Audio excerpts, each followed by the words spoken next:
તમારો સથવારો જ મારા જીવનનો વિશ્વાસ છે। શિવ બાબા, તમે જ મારા સાચા ડૉક્ટર છો। હું જાણું છું આ શરીર નાશ થઈ જશે, પરંતુ હું આત્મા અમર છું। હું સ્વસ્થ છું। તમારી યાદ, તમારો સથવારો, તમારી શક્તિ જ મારી મોટામાં મોટી દવા છે। શિવ બાબા, સદા સાથ નિભાવજો। બાબા, સદા સાથે રહેજો। તમે સાથે છો ને, તો તમારું સુરક્ષા કવચ મારી પાસે છે। શિવ બાબા, તમારી શક્તિનો હું અનુભવ કરું છું। તમારા નિસ્વાર્થ પ્રેમનો હું અનુભવ કરું છું। શિવ બાબા, સદા સાથે રહેજો। ચાલો, સરસ મજાના અમૃત વેળા આજે કરી લીધા। આજે મેં અગાસી ઉપર જ અમૃત વેળા કર્યા અને એટલા સરસ મજાના પાવરફુલ વાતાવરણની અંદર મેં આજે અમૃત વેળા કર્યા, જાણે મને એવું જ લાગ્યું કે શિવ બાબા સ્વયં મારી સાથે એને અહીંયા જ બેઠા બેઠા મારી સામે મને દ્રષ્ટિ દેતા હોય, મને શક્તિ આપતા હોય એવો અનુભવ કર્યો। ચાલો, સરસ મજાના અમૃત વેળા મેં કરી લીધા છે અને હવે સમય હતો અત્યારે વોકિંગ કરવાનો અથવા થોડીક મસ્તી નાની એવી કસરતો કરવાનો। અને થોડીક વાર મેં કસરત કરી અને હું આવી ગઈ નીચે જુઓ બહારનું વાતાવરણ કેટલું ખુશનુમા છે। અત્યારે કોઈ જાગતું નથી ને કૂતરાઓ પણ જુઓ પોતાના ઘરમાં બેઠા છે, અત્યારે એ પણ એના ઘરમાં બેઠા છે। ચાલો ત્યારે અત્યારે જવાનો સમય થઈ ગયો છે। મનની અંદર બસ સવારના પૂરમાં જે સંકલ્પો કર્યા હોય ને, બાબાની સાથે જે રૂહ રિહાન કર્યું હોય ને, એ જ ચાલુ હોય। ચાલો, તૈયાર થઈને હમણાં જ જવાનું છે સેન્ટરે। ઓમ શાંતિ, જય શ્રી કૃષ્ણ। કેમ છો બધા? મજામાં જશો? ખૂબ દિલની ઈચ્છા આશા છે કે બધા જ મજામાં હશો। ચાલો ત્યારે હું પણ ખૂબ મજામાં છું અને મારો પરિવાર બધા જ મજામાં છે। ચાલો ત્યારે અત્યારે નીકળી જઈએ છીએ સેન્ટરે। હું જાઉં છું સેન્ટરે તો બાબાની પહેલાં તો સૌથી પહેલાં દમ બાપુની રજા લઈ લઈએ। ચાલો દમ બાપુ, જાઉં છું। હા, તો સરસ મજાના અમૃત વેળા કરી લીધા છે। અત્યારે એકદમ ફ્રેશ થઈ ગઈ છું। આખી જ દુનિયામાં આજે પણ હે ને હું અને બાબા બંને, હું ફરિશ્તા બની ગઈ હતી, બાબા તો બિંદુ સ્વરૂપ છે જ તે। તો બાપ દાદાની પધરામણી કરી પહેલા તો બાપ દાદાની આંગળી પકડીને મેં આખા ગ્લોબ ઉપર સરસ મજાના ફરિશ્તા બની અને આટા માર્યા। ક્યારેક હું થાકી જાઉં તો બાબા મને તેડી પણ લે અને આખી જ દુનિયાની અંદર એને સરસ મજાનો સકાશ આપ્યો। એને દુઃખી અશાંત જગ્યાઓ છે ત્યાં આગળ બાબા મને લઈ ગયા અને ત્યાં આગળ ખૂબ દ્રષ્ટિ એને વાઇબ્રેશન ફેલાવ્યા કે ત્યાં આગળ શાંતિ ફેલાઈ જાય અને લોકોના મન પણ અશાંત છે, એને અકળાઈ ગયા છે, મૂંઝાઈ ગયા છે, તો ત્યાં આગળ જઈ અને સારામાં સારા વાઇબ્રેશન ફેલાવ્યા। તો ચાલો, સરસ મજાના અમૃત વેળા કર્યા। એને એટલી મજા આવે ને અમૃત વેળામાં તો રિહાન એટલી સરસ મજાની કરી અને બાબા પછી મને એની સાથે પણ લઈ ગયા। તો ચાલો, દુનિયાની અંદર એટલું બધું દુઃખ છે ને, એ બધું દુઃખ જોઈને આપણને તો હકીકતે એમ જ થાય કે આપણે તો કંઈ જોયું જ નથી એને। તો બાબા જે કહે છે ને કે હળહળતી દુનિયા આવશે એને, હળહળતો કળિયુગ આવશે, તો એ અત્યારે દેખાય જ છે કે હળહળતો કળિયુગ આવે છે। અત્યારે જુઓ, પ્રકૃતિના 5 તત્વો છે કે જે તાંડવ મચાવી શકે છે એને, પૃથ્વી, અગ્નિ, જળ, વાયુ અને આકાશ। તો એમાંથી અત્યારે અગ્નિ છે ને એકદમ ફાટી નીકળી ગઈ છે।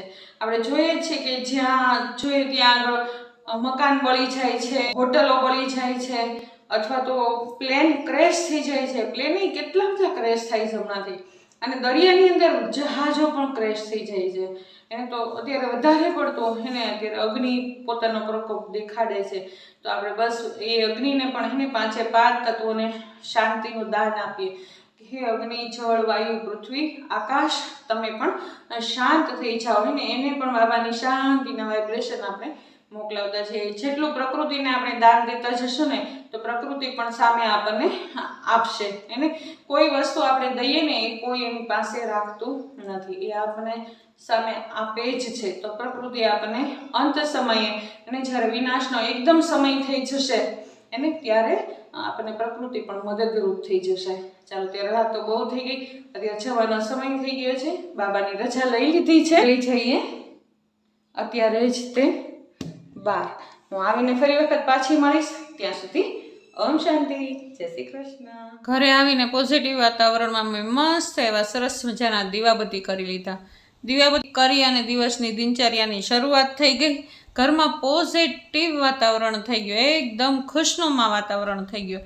જો ઘરની અંદર આપણે એને રોજ યોગ કરતા હોઈએ, રોજ દીવાબત્તી થતા હોય તો ઘરનો ઓરા જ એકદમ પાવરફુલ બની જાય અને ઘરમાં કોઈ નેગેટિવિટી વાળી વસ્તુ આવી શકે નહીં, માનો કોઈ નેગેટિવ શક્તિ આવી શકે નહીં. ઘરની અંદર આજુબાજુ એવા સરસ મજાના સુરક્ષા કવચ બની જાય, એને શિવ બાબાનું સુરક્ષા કવચ સવારના પહોરમાં બની જાય કે કોઈ આપણી આજુબાજુ ખરાબ શક્તિ, માના નેગેટિવ શક્તિ આવી શકે જ નહીં. તો ચાલો મેં શરૂઆતમાં જ તે દીવાબત્તી કરી લીધા અને હવે આવી ગઈ છું કિચનની અંદર. તો આજે કિચનમાં કાંઈ બહુ જાજો બધો નાસ્તો બનાવવાનો નથી. સૌથી પહેલાં તો મેં કડક મીઠી એવી ચા મૂકી દીધી હતી અને ત્યાર પછી ધાનુબેન માટે થઈને નાસ્તો તૈયાર કરી દીધો ને. એના માટે ઘીમાં રવો શેકી નાખ્યો છે અને એમાં પાણી નાખી અને ચાલો એક બાજુ મૂકી દીધો છે ને. રવો ઘટ બની ગયો ને એટલે આપણે એક બાજુ મૂકી દઈશું. એ ઠરી જાય ને ત્યાર પછી એની અંદર આપણે એક કેળું મેશ કરી અને ધાનુબેનને જમાડી દઈશું. ચાલો આજે રોટલી પડી હતી 3-4, તો એ રોટલીને મેં શેકી લીધી છે સહેજ આછા તેલની અંદર. અને કાલ રાત્રે આલુ પરોઠા બનાવ્યા હતા તો છોકરાઓને આલુ પરોઠા વધારે ભાવે અને કિશન આજે સવારમાં પોરમાં વહેલો જ જતો રહ્યો છે અને નિખિલ અત્યારે એક જ છે અને દિશા છે અને હું તો રોટલી ખાઈશ એટલે એ બંને આલુ પરોઠા ખાવાના છે. એટલે ચાલો આજે નાસ્તો તો કાંઈ એટલો બધો હતો નહીં, પણ ચાલો તોય પ્લેટફોર્મ તો સાફ કરવું પડે ને. અને આજે ગોળા બેડા કરવાના હતા, સાફ સફાઈ ઉપર વધારે ધ્યાન દેવું પડે કારણ કે અહીંયા આગળ ભોગ બનવાનો હોય એટલા માટે થઈને ચોખ્ખાઈ જરૂરી છે. જો હમણાં સાક્ષી છે નહીં ને એટલે દિશાબેન કચરા પોતા આ તે બધું જ નીચેનું બધું કરીને અત્યારે ઉપર જતી રહી છે. નીચેના અત્યારના પરમાં બધા જ કચરા પોતા થઈ ગયા હોય. હું આવું ને સેન્ટરેથી એટલે તરત જ દિશાએ બધું કરી નાખ્યું હોય હે. નીચેનું તો બધું થઈ જ ગયું હોય. હું સેન્ટરેથી આવું ને ત્યારે બહાર નીકળતી હોય પોતું લઈને. અને હવે અત્યારે હું આવીને જો નાસ્તો કરવાનો સમય છે ને તો હું એને સાથ પાડું છું, દિશા નાસ્તો બની ગયો છે તો આવી જાય એટલે આપણે બંને સાથે નાસ્તો કરી લઈએ. એટલે કહે છે કે મમ્મી થોડીક વાર ખમી જાઓ, થોડુંક જ કામ છે તો હું પતાવી દઉં. પછી છે ને એવું થાય કે ધાનુબેન ઉઠી જાય ને પછી કાંઈ કામ થાય નહીં, એને રમાડવી જ પડે ફરજિયાત, કલાક તો જાય જ તે. એટલા માટે થઈને બને ને એટલી અમે મહેનત જ એવી કરીએ કે જ્યાં સુધી ધાનુબેન સૂતા હોય ને ત્યાં સુધી બધું જ કામ કમ્પ્લીટ થઈ જવું જોઈએ. તો ચાલો ઘરની અંદર એક વ્યક્તિ પણ જો દૂર જતી રહે ને તો એની ખોટ તો હંમેશા દેખાય, કારણ કે આપણને આદત પડી ગઈ હોય ને એ વ્યક્તિની. તો સાક્ષી હમણાં 3-4 દિવસથી નથી તો હે ને હવે ધીમે ધીમે ટેવ પડવા લાગી છે, પણ તોય ખામી તો ખામી હે ને એ દેખાય તો જરૂરત તે. કારણ કે હું જ્યારે સેન્ટરેથી આવું ને ત્યારે દિશાએ નાસ્તો બનાવવાની તૈયારી શરૂ કરી દીધી હોય અને આ સમયે હું મારા વિડીયોનું એડિટિંગ ને એવું બધું કરવાનું બાકી હોય ને તો એ કરતી હોઉં. પણ જો સાક્ષી નથી અત્યારે એટલે મારે ફરજિયાત કિચનની અંદર આવવાનું હોય ને દિશાને બધી સાફ સફાઈ કરવાની હોય એટલા માટે મને ટાઈમ મળે નહીં એટલો બધો થઈને. એટલે સાક્ષીની ખોટ તો હંમેશા દેખાય જ તે. એક સાક્ષી નહીં એને જો દિશા પણ ક્યાંક જતી રહે ને તો દિશાની પણ ખોટ એટલી જ દેખાય. હજી હમણાં તે સુરત ગઈ હતી દિશા તો ઘણી બધી ખોટ દેખાતી હતી. એને કાંઈ વાંધો નહીં, છોકરીઓને થોડાક દિવસોના અંતરે આપણે મોકલવી તો જોઈએ ને. એને પણ મમ્મી પપ્પાની યાદ આવતી હોય અને મમ્મી પપ્પાને પણ છોકરીઓની યાદ આવતી હોય એટલે થોડા અંતરે આપણે એ પ્રોગ્રામ ગોઠવવા જ જોઈએ. ચાલો સાક્ષીબેન તો બહુ મજા કરે છે, એને ફોન કર્યો તો અમે કાલે જ તે તો વિડીયો કોલ કર્યો તો ધાનુની સાથે પણ એના સરસ મજાની વાતો કરી અને મારી સાથે પણ ઘણી બધી વાતો કરી. ચાલો ત્યારે દિશાબેન કામ કરતાં જો ઉપર આવી ગયા છે અને નિખિલ અને ધાનુબેન બંને ઘોડા વેચીને સૂતા છે. જો દિશા આટલો અવાજ કરે છે ને છતાં પણ એ બંને ઉઠતા જ નથી. એને એના પપ્પાની જેવી જ એમને આદત છે. એને કમલેશ જ્યારે હતા ને ત્યારે કારણ કે એની નોકરી એટલી બધી ટફ હતી ને તો એ જ્યારે નીંદર આવી જાય ને તો એને ખબર જ ન હોય શું થાય છે દુનિયામાં. એવી રીતે સૂતા હોય હે ને, કારણ કે થાક્યા જ હોય એટલા બધા. તો ચાલો હે ને દિશાબેન જો એનું બધું કામ કરી અને હમણાં જ બહાર નીકળી જશે અને બંને રૂમ સાફ કરી નાખ્યા છે અને હવે આવી ગઈ છે બહાર હે ને પોર્ચમાં. જો પોર્ચ પણ એને અત્યારે બહાર એટલું સરસ મજાનું ખુશનુમા વાતાવરણ થઈ ગયું છે ને આજે એવું જ લાગે છે કે જાણે વરસાદ તૂટી જ પડવાનો છે. એને વરસાદ જેવું વાતાવરણ આ 2 દિવસથી થઈ ગયું છે. સવારના પોરમાં એટલા બધા વાદળો દેખાતા હોય ને અને બપોર પછી તડકો દેખાતો હોય ને, બપોરે ખૂબ તડકો દેખાય અને સાંજ પડે તો એવું જ લાગે કે જાણે હમણાં વરસાદ આવી જશે. જો અત્યારે ને વાતાવરણ એટલું ખુશનુમા છે ને, સૂર્યનારાયણ ક્યાંય દેખાતા નથી. એવું સરસ મજાનું વાતાવરણ થઈ ગયું છે અત્યારે. ચાલો, દિશાબેને કામની શરૂઆત કરી દીધી છે ને. જો સવારના પોરમાં જ બધું કામ હોય અને પછી આખો દિવસ એટલું બધું કામ રહેતું નથી. સવારનો પોરનો જે સમય છે ને, જે 7 વાગ્યાથી 10 વાગ્યા સુધીનો સમય, આ 2-3 કલાક છે ને, એમાં જ વધારે ને વધારે જોર લગાડવાનું હોય. બાકી એટલું બધું આખો દિવસ કામ હોય નહીં. આમ તો માનીએ ને કે સવાર 7 વાગ્યાથી બપોરે 1:30 વાગ્યા સુધી અને એકદમ ટફ દિનચર્યા હોય, પછી આખો દિવસ એટલી બધી ટફ હોય નહીં. ચાલો, ત્યારે અમે બંને ફ્રી થઈ ગયા છીએ. મેં નીચેનું બધું જ કામ કરી નાખ્યું છે અને દિશાએ ઉપરનું બધું કરી નાખ્યું છે.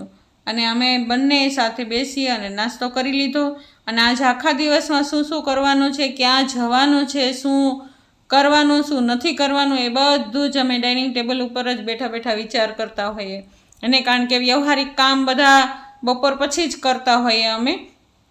જો અમે સવારથી બપોર સુધીનો જ વ્લોગ ઉતારતા હોઈએ, પછી બપોર પછી ઘણા બધા એવા કામ હોય કે જે એને દાખલા તરીકે વ્યવહારિક એવા કામ હોય, ક્યાંક જવાનું હોય, કોઈકની ખબર કાઢવા જવાનું હોય, એને કોઈકને મળવા જવાનું હોય, આ તે ઘણા બધા વ્યવહારિક કામ હોય કે જેને નિભાવવાના હોય. કોઈક મહેમાન આવતું હોય, એને ક્યાંક ટિફિન મોકલવાનું હોય સાંજનું, આ તે ઘણું બધું હોય.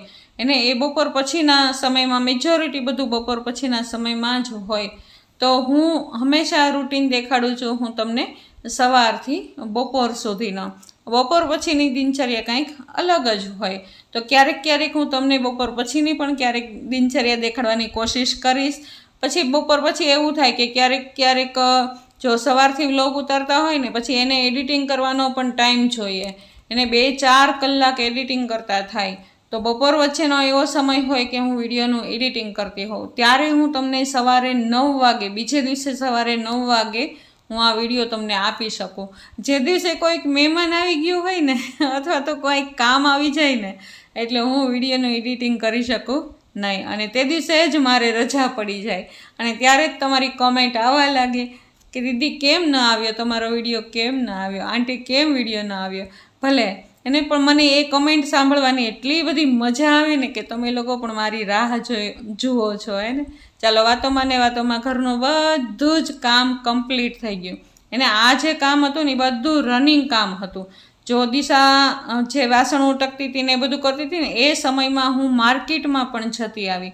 થોડું ઘણું કરિયાણું લેવાનું હતું, થોડું ઘણું શાકભાજી લેવાનું હતું, એ લઈ અને હવે હું આવી ગઈ છું કિચનની અંદર. ચાલો, સમય થઈ ગયો છે આપણો રસોઈનો. તો રસોઈમાં તો હું અને દિશા અને શિવ બાબા બસ 3 જ છીએ. ધાનુબેન માટે પણ કાચું પાકું જ હોય. આજથી ધાનુબેનને શાક જમાડવાની તૈયારી કરી દેવાની છે. એટલા માટે દિશાએ કીધું છે કે મમ્મી અલગથી શાક બનાવવાનું જ નથી, ધાનુને રોટલી અને શાક હું જમાડી દઈશ અને હું મારી રીતે જમાડી દઈશ, પણ તમારે અલગથી શાક નથી બનાવવાનું. તો ચાલો, આજે સ્ટ્રીક બની ગયા છીએ. તો ધાનુબેન આજે જમી લેશે શાક અને રોટલી. તો ચાલો, આજે બનાવ્યું છે ખાલી ને ખાલી ગુવારનું શાક, રોટલી અને એકાદો સલાડ. કારણ કે નિખિલ કિશન બંને નથી, બંને ભાઈઓ આજે નથી. હું અને દિશા 2 જ છીએ. તો 2 વ્યક્તિઓ માટે થઈને ક્યાં એટલી બધી ઝાઝી રસોઈ કરવાની. એટલે દિશા કહે કે મમ્મી ખાલી ને ખાલી શાક રોટલી જ બનાવી નાખો. તો ચાલો, ગુવારનું શાક હમણાં કેટલા દિવસથી બનાવ્યું જ નહોતું ને, તો આજે ગુવારનું શાક કરી નાખ્યું. અને મેં સાઈડમાં રોટલીનો લોટ બાંધી અને એક કોર ચાલો થોડીક વાર માટે રેસ્ટ આપી મૂકી દઈએ. અને બધું જ શાકભાજી જે લઈ આવી હતી ને બધું જ ધોઈ નાખ્યું. અને જો હમણાંથી શાકભાજી પણ એટલું સરસ મજાનું આવે છે ને, એકદમ લીલું છમ આવે છે ને. જો ક્યારે ઉનાળામાંથી ચોમાસું બેસી ગયું ને આ વખતે તો ખબર જ ન પડી. કારણ કે હજી અડધો ઉનાળો હજી ગયો નહોતો ને, એ પહેલાં તો ચોમાસું બેસી ગયું. એને જે વાવાઝોડાની બધી આગાહી હતી ને, એ આગાહીમાં ક્યારે ચોમાસું આવી ગયું કાંઈ ખબર પડી નહીં. હે ને, જો સવારે ઠંડી લાગે, બપોરે તડકો લાગે અને સાંજે પાછો વરસાદ આવી જાય. હમણાં તો એવા જ વાતાવરણ છે. અને આવા વાતાવરણની અંદર એને બાળકો બીમાર પડે, અને બાળકો તો શું, મોટા પણ બીમાર પડી જાય. અને ચાલો, મેં સંભારો એક સલાડ કરી નાખ્યો છે. કેરીનો ને કાચી કેરી, કાગડા કેરી લઈ આવી હતી. તો એ કેરીને સમારી અને એની અંદર ચટણી, મીઠું અને સેજ મસ્ત તેલ, 2-3 ટીપા તેલના નાખી દીધા છે. બની ગયો આપણો સલાડ. ચાલો, શાક પણ એકદમ સરસ મજાનું બની ગયું છે, એકદમ લચકાદાર. તો ચાલો આપણે હવે રોટલી બનાવી લઈએ અને સરસ મજાનો બાબાને ભોગ સ્વીકારાવી દઈએ. આ દુનિયાની અંદર અત્યારે એટલી બધી હલચલ શરૂ થઈ ગઈ છે ને કે ન પૂછો વાત. અને આ સમયે જ બસ ભગવાનના સહારા સિવાય બીજા કોઈનો સહારો કામ કરી શકે જ નહીં. અને જો ભગવાનનો હાથ હશે ને તો જ આ દુનિયાની અંદર શાંતિ આવશે. બાકી તો શાંતિ કોઈ મનુષ્યનું કામ નથી આ દુનિયાને આપી શકે. તો ચાલો ખૂબ બાબાને પ્રેમથી ભોગ સ્વીકારાવીએ અને બાબાને કહીએ કે બાબા બધી જ પરેશાની, બધી જ ભોગનાઓ દૂર કરજો. ત્યાર પછી હું અને દિશા પણ સાથે સાથે જમવા બેસી ગયા અને ચાલો હવે થઈ ગયા છીએ એકદમ ફ્રી. અને બાકીનું વધેલું જેટલું કામ છે એટલું બધું જ હમણાં દિશા પણ કરી અને આવી જશે બહાર. અને આજે ઘરમાં કોઈ છે જ નહીં, હું અને દિશા અને 3 ધાનું, બીજું કોઈ છે જ નહીં. તો ચાલો આજે હવે એકદમ રેસ્ટ છે. સાંજે પણ કાંઈ રસોઈ નથી કરવાની કારણ કે આજે જવાનું છે બહાર અને મારા પૂરતું તો બધું પડ્યું જ છે એટલા માટે થઈને. તો ચાલો છોકરાઓ પણ આજે સાંજે છેક રાત્રે આવવાના છે તો હું અને ધાનું કરી લઈએ અત્યારે મજા. અને ચાલો ધાનુબેન આવી ગયા છે નાઈ ધોઈ એકદમ રેસ્ટ કરીને. અને ધાનુબેન આજે બહુ મોડા ઉઠ્યા હતા અને ઉઠી ગઈ હતી છતાં પણ હજી અમે ફ્રી નહોતા થયા ને એટલે ભાવનાબેન એના ઘરે એને લઈ ગયા હતા થોડીક વાર માટે થઈને રમાડવા માટે. ચાલો ત્યારે આવો રહ્યો મારો આજનો દિવસ. તમને કેવો લાગ્યો મારો આજનો દિવસ? જો તમને મારા આ વ્લોગ ગમતા હોય તો જરૂરથી લાઈક, શેર અને સબસ્ક્રાઈબ કરી દેજો. કાલ નવા વ્લોગમાં ફરી વખત મળશું. ત્યાં સુધી ઓમ શાંતિ, જય શ્રી કૃષ્ણ.